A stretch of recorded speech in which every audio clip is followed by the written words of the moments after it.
जैसे अगर कोई आपके पास आता होगा कि मुझे ज़मीन खरीदनी है, एयरपोर्ट के पास की ज़मीन, कोई अच्छी खासी ज़मीन, तो आप किन-किन चीज़ों का ध्यान रखते हैं कि भई कोई कस्टमर आपके पास आ रहा है, तो आप उसको क्या-क्या चीज़ें मुहैया कराते हैं? देखिए, अगर हम बात करें कहीं पे भी आप ज़मीन की जब बात करते हैं, हुँ, तो आजकल तो ये मेरी लाइन को सोनू शर्मा जी भी जो थे कहने लगे हुँ, कि ज़मीन के ऊपर ज़मीन ही एक ऐसी चीज़ है, हुँ। जो सबसे अच्छा एप्रिसिएशन और रिटर्न देती है। अच्छा।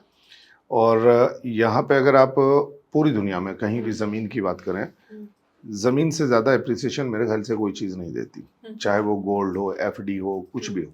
हुँ, बट हमें ज़मीन खरीदने के लिए बहुत सारी चीज़ों का ख़्याल रखना होता है। हुँ, जैसे कि अगर हम बात करें ज़मीन का, सबसे पहले तो मालिकाना हक किसके पास है। हाँ। आजकल लोग जो थे प्रॉपर्टी खरीदने से डरते थे, ज़मीन खरीदने से डरते थे। बट आज वो चीज़ नहीं है, क्योंकि आज सारी चीज़ें ऑनलाइन हो चुकी हैं। हुँ, अगर जैसे कि नोएडा इंटरनेशनल एयरपोर्ट या जेवर एयरपोर्ट हुँ, में कहूँ, यूपी के अंदर आता है, और यूपी के अंदर हम ज़मीन की लीगैलिटी, उसका मालिकाना हक जानने के लिए हुँ, अगर हम देखते हैं, हुँ, तो वो यूपी भूलेख पे जाते हैं। बोले। गूगल पे डालिए, कोई भी डाल हुँ, सकता है। गूगल पे डालिए, वहाँ पे जो ज़मीन है, हुँ, ज़मीन का जो खसरा नंबर या गाटा नंबर भी बोलते हुँ, हैं, वो डालेंगे, उसका प्रॉपर मालिकाना हक सामने खुल के आ जाता है। और हुँ, पहले जो था, सर्च रिपोर्ट हमें अलग हुँ, से निकालनी पड़ती थी। हुँ, अभी सर्च रिपोर्ट भी उसी में आ जाती है कि ज़मीन किस-किस के नाम थी और अभी किसके नाम है, कौन उसका ओनर है। हुँ, भूलेख पे जाके हम ये चेक कर सकते हैं। हुँ, अगर हम उसके अलावा रेज़िडेंशियल सोसाइटी की बात करते हैं, तो रेज़िडेंशियल सोसाइटी के लिए सिर्फ़ जो था, ज़मीन की रजिस्ट्री ही होना काफ़ी नहीं है। हुँ, अगर हम ज़मीन खरीद रहे हैं, एग्रीकल्चर ज़मीन तो हम कहीं भी खरीद सकते हैं, उसकी हाँ, रजिस्ट्री और म्यूटेशन काफ़ी है। हुँ, बट जब हम ज़मीन की रेज़िडेंशियल सोसाइटी की बात हुँ, करते हैं, तो रेज़िडेंशियल के लिए हमें सबसे पहले वो ज़मीन जो भी होती है, कोई भी जब आप खरीदते हैं, तो वो एग्रीकल्चर ही होती है, हुँ, ज़्यादातर। हुँ, तो उस एग्रीकल्चर ज़मीन को हमें सबसे पहले यूपी के अंदर हुँ, नॉन एग्रीकल्चर कराना होता है। यानी उसको एग्रीकल्चर एग्रीकल्चर से नॉन एग्रीकल्चर कराने हुँ, के लिए पहले जो होती थी ये, हुँ, इसका धारा का जो नाम होता था 143 होता था। हुँ, अभी इसको 80C बोलते हैं। अच्छा, तो 80C का मतलब है कि जो ज़मीन आपकी थी, हुँ, वो ज़मीन एग्रीकल्चर से नॉन एग्रीकल्चर हो चुकी। उसके लिए क्या करना होता है? उसके लिए गवर्नमेंट को जो था हुँ, अप्लाई करना पड़ता है, हाँ, और वो 80C धारा के तहत ज़मीन आपकी कन्वर्ट मतलब नॉन एग्रीकल्चर होती है।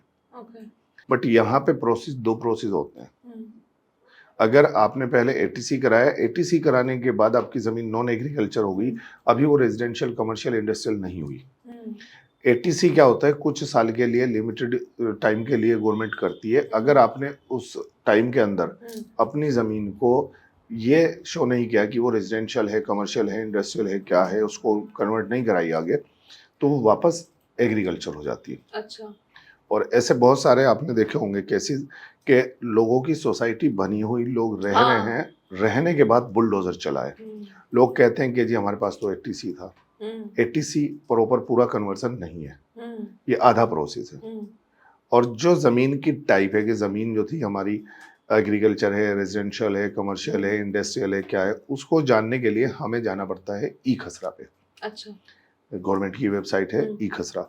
हम ई-खसरा पे जाते हैं, वहाँ पे हमें ज़मीन प्रॉपर दिखाई देती है हुँ, कि ज़मीन हमारी जो थी ये नॉन एग्रीकल्चर हो चुकी। उसके बाद वो आवासीय या कमर्शियल, इंडस्ट्रियल जो भी है, वो वहाँ पे शो होता है। हुँ, तो इस तरह से जो था ज़मीन का प्रॉपर हुँ, कन्वर्सन कराते हैं। हुँ, प्रॉपर कन्वर्सन कराने के बाद वहाँ की जो भी अथॉरिटी बढ़ती है, सपोज़ अलीगढ़ डेवलपमेंट अथॉरिटी, हुँ, क्योंकि ज़्यादातर प्रोजेक्ट्स यहाँ पे अलीगढ़ डेवलपमेंट अथॉरिटी के हुँ, तहत आते हैं, या ज़िला पंचायत आती है, या यमुना अथॉरिटी, जो भी वहाँ की अथॉरिटी होगी, जो, क्योंकि अथॉरिटी अलग-अलग होती है। ज़रूरी नहीं है कि हर ज़मीन के ऊपर सारी अथॉरिटी लगती हुँ, है, सारी ज़मीन के ऊपर हर हुँ, अथॉरिटी लगती हो। हुँ, तो कुछ ज़मीनें ज़िला पंचायत के अंडर में आती हैं, कुछ अलीगढ़ डेवलपमेंट अथॉरिटी के अंडर में आती हैं, कुछ आती हैं आपका हुँ, येडा, जिसको हुँ, हम यमुना डेवलपमेंट अथॉरिटी बोलते हैं। तो कुछ उसके अंडर, जो जिसके अंडर में आती है, उस अथॉरिटी से उसका प्रॉपर जो था हुँ, एनओसी वगैरह लेते हैं, और उसके बाद जो था वहाँ हुँ, पे प्रॉपर जो मैप वगैरह, नक्शा वगैरह पास करा के, हुँ, तब वहाँ पे काम स्टार्ट ओके। होता है।